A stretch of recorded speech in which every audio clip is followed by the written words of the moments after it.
ঠাকুরের আতুল চরণে প্রণাম জানিয়ে, আরাধ্যা জগৎজননী বড় মায়ের আতুল চরণে প্রণাম জানিয়ে, পরম পূজ্যপাদ বরদার চরণে প্রণাম জানিয়ে, পূজনীয় আচার্যদেবের চরণে প্রণাম জানিয়ে সকলকে আমার রানন্দিত জয়গুরু বলে আলোচনা প্রসঙ্গে ষষ্ঠ খণ্ডে 9 পৌষ 1352 সাল সোমবার। খুব শীত পড়েছে। শ্রী ঠাকুর ভোরের শয্যা ত্যাগ করে তাসুদে অপেক্ষা করছেন। তার আনন্দ ঘন ব্যক্তি সত্তাকে কেন্দ্র করে সর্বদাই তরে তার সান্নিধ্যে স্ততই এক অপার আনন্দলোক রচিত হয়ে আছে। সেই আনন্দরসের অভিষিক্ত হবার অভিসায় ভক্তবৃন্দ শীতের জড়তাকে উপেক্ষা করে প্রত্যুষেই ছুটে এসেছেন তার কাছে। শ্রী ঠাকুরও তাদের পেয়ে খুশিতে উচ্ছল হয়ে উঠলেন।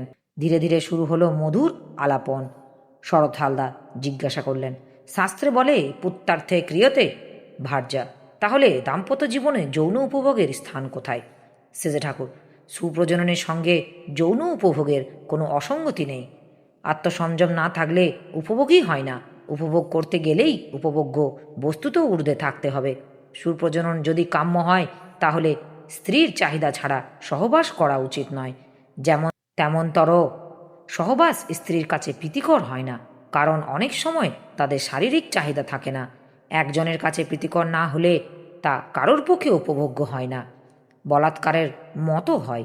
উপভোগের মধ্যে আছে পারস্পরিকতা, পরস্পর পরস্পরকে খুশি করে আরও খুশি হয়ে ওঠা। এইভাবে স্ত্রীর আগ্রহ অনুযায়ী সহবাস হলে তাতে উপভোগও হয়, সন্তানও ভালো হয়। স্বামী যদি ইষ্টনিষ্ঠ ও সদ্ভাবাপন্ন হয় এবং সে যদি স্বভাবতই উন্নত চলন নিয়ে মত্ত থাকে, তবে স্ত্রী তাকে তার প্রতি আনত করতে গেলে উন্নত ও পবিত্র প্রেরণা ও ভাবভঙ্গি নিয়ে অগ্রসর হতে বাধ্য হয়। অবশ্য যদি সে মনোবৃত্ত অনুসারিণী স্ত্রী হয়।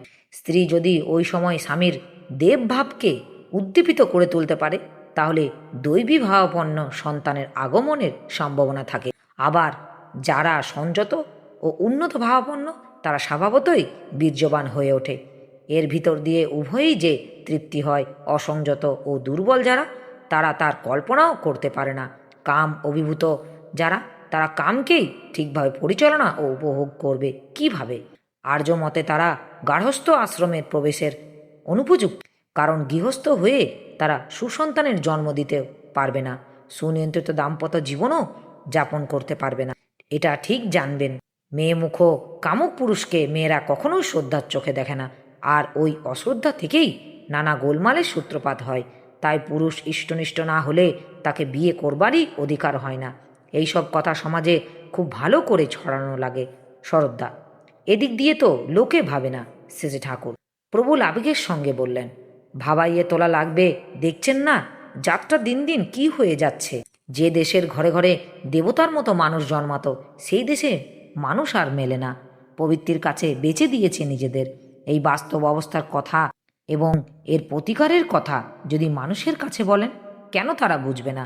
আমার এমন কোনো অহংকার নেই যে আমার কথা লোকে শুনুক। আমি বলি, তোমরা তাই করো, যাতে তোমরা বাঁচতে পারো, ভালো থাকতে পারো, সুখে থাকতে পারো, উন্নতির দিকে এগিয়ে যেতে পারো। বিধিকে অমান্য করে তা কিন্তু কোনো কালে হবে না। আমি যতটুকু দেখেছি, আর্যকৃষ্টির মানুষ গড়ার বিধিবিধানের ভরা। তাই আর্যকৃষ্টির কথা অত করে বলি। নিজেদের ঐতিহ্যের উপর দাঁড়িয়ে জীবনীয় যা কিছু সেখানেই পাওয়া যাক না কেন, তা গ্রহণ করার তো কোনো বাধা নেই। কিন্তু জীবনীয় কিনা সেটা তো দেখতে হবে। ধরেন, পাশ্চাত্যের দেখাদেখি আমাদের দেশের অনেক জায়গায় বিয়ের আগে ছেলেমেয়েরা পরস্পরের অবাধভাবে মেলামেশা করে। এই যে এই যে প্রণয়ের রীতি, এর ফলে কিন্তু প্রায়ই ভালো হতে দেখা যায় না। আগেই যৌন আনতি এসে যায়, তাতে সাম্যসঙ্গত বিবেচনা থাকে না, ফলে ভুল হবার সম্ভাবনা থাকে। দূর থেকে দেখে পুরুষের বংশ, ইষ্টনিষ্ঠা, চারিত্রিক মহত্ব, গুণপনা ও সূর্যবীর্যের কথা শুনে তার প্রতি যদি মেয়ের শ্রদ্ধা আসে এবং মেয়ের অভিভাবক যদি তাকে উপযুক্ত পাত্র বলে মনে করেন এবং বিহিত সন্ধান নিয়ে যোগাযোগ করেন, তাহলে ভালো হয়। আর প্রাপ্তবয়স্ক মেয়ে বিয়ে দিতে গেলেই ছেলে ও তার বংশ সম্পর্কে সব কথা বলে তার মতো নিয়ে বিয়ে দেওয়া ভালো। ছেলে মেয়ের প্রকৃতিগত সামঞ্জস্যের দিকটা বিশেষ করে দেখতে হয়। মেয়ে হয়তো চায় যে তার স্বামী হবে সে পরোপকারী হোক, কিন্তু যার সঙ্গে বিয়ে হলো সে হয়তো সংকীর্ণ, আত্মস্বার্থ ছাড়া আর কিছু বোঝে না। সেখানেই সেই মেয়ে সেই স্বামীকে শ্রদ্ধা করাই কঠিন হয়ে দাঁড়াবে। তাই হিসাব করে বিয়ে দিতে হয়। ঠিক ঠিক বিয়ে যদি হয় এবং কোনো মেয়ে যদি স্বামীকে মনে প্রাণে সর্বতভাবে গ্রহণ করতে পারে, সে যে সেই স্বামীর কত বড় সম্পদ হয়ে দাঁড়ায় তা বলে শেষ করা যায় না। স্বামী হয়ে দাঁড়ায় তার কাছে নিজের অস্তিত্ব স্বরূপ। নিজ অস্তিত্ব রক্ষার ও তার বর্ধনের মানুষ যেমন আপ্রাণ হয়ে ওঠে, স্বামীরও অস্থিবৃদ্ধির ব্যাপারেও সে তেমনি সক্রিয় হয়ে ওঠে। অবলা নারী যেখানে শক্তি স্বরূপিণী হয়ে ওঠে, অমন্তরও একনিষ্ঠ নারীর সঙ্গে মিলনে পুরুষের আয়ু, বল, মেধা, ক্লান্তি, শৌর্য, বীর্য সবই বেড়ে যায়। আর ছেলে মেয়েও হয় এক একটি হীরের টুকরো। ছেলে মেয়েদের দেখে মানুষ ধন্য ধন্য করে আর বলে রত্নগর্ভা জননী বটে। মায়ের যে দুর্লভ স্বামী ভক্তি, তাই কিন্তু তার গর্ভকে রত্নপ্রসূ করে তুলেছে। শরৎদা, আমাদের দেশে যেমন করে যৌন সম্ভোগ এবং সুপ্রজননের সার্থক মিলন ঘটনা ঘটছে, অন্যত্র এমন দেখতে পাওয়া যায় না। শ্রীজি ঠাকুর, আদর্শ হলেও সুপুত্র লাভ, তা না হলেই বিয়ে নিরর্থক। সুপ্রজনন সঙ্গত কামের সেবায় যৌন সমবেগ যা হয় তা হয় পরম তৃপ্তিদায়ক। তাই একটা অতৃপ্ত কাম বাসনা নিয়ে মানুষের নিরন্তর সাম্যহারা হয়ে ঘুরে বেড়ায় না। যৌন জীবন যাদের সুস্থ, তারা অনেকখানি স্বাভাবিক হয়। শুধু পারিবারিক জীবনে নয়, জগতের অনেক অশান্তি ও বিকৃতির মূলে আছে অনিয়ন্ত্রিত যৌন জীবন। নিপীড়নও ভালো নয়, প্রশ্রয়ও ভালো নয়। চাই ধর্মসঙ্গত নিয়ন্ত্রণ ও বিনিয়োগ। ধর্ম তাই যা সত্তা সম্বর্ধনাকে ধরে রাখে, আর তার জন্য চাই জীবন্ত আদর্শের অনুরাগ। এইটুকু হলেই কাম ফর্সা। অতুলদাকে আসতে দেখে শেষ ঠাকুর সাহসে জিজ্ঞাসা করলেন, কি খবর অতুলদা, এত সকালে? অতুলদা, মনে হয় যে কটা দিন আশ্রমে আছি, যত বেশি সময় আপনার কাছে থাকতে পারি ততই আমার লাভ। আপনার কাছে বসে কত জিনিস জানা যায়। শেষে ঠাকুর, আমি কিছু জানি না বলে বোধ করি না, তবে আপনারা উস্কে দিলে পরমপিতা যা যোগান বলি। এরপর অতুলদা প্রণাম করে উপবেশন করলেন। তারপর জিজ্ঞাসা করলেন, যশোদা গোপালকে ফেলে দুধ ঠেকাতে যাচ্ছে, আবার তুলসীদাস ভগবানের জন্য সব ত্যাগের কথা বলছেন। এই দুটোর মধ্যে কোনটি ঠিক? শেষে ঠাকুর, দুটোই ঠিক। দুধ জালের মূলে গোপাল, তারই স্বার্থে তাকে ফেলে দুধ ঠেকাতে যাচ্ছে। আমার মা হরিতকি বাগানের কয়লা ছায়ের থেকে ছোট ছোট কয়লার টুকরো বেছে ধুয়ে ধুয়ে রাখছিল। তাই দেখে এক ভদ্রলোক আরেকজনকে বললেন, আমরা আর কতটুকু বিষয়াসক্ত, স্বয়ং মাই এই করছেন। সেই কথা মার কানে যেতেই মা বললেন, তোমাদের চাইতে আমার ঢের বেশি বিষয়াসক্ত। আমি সব সময় দেখি কিসের আমার বাচ্চার সুবিধা হবে।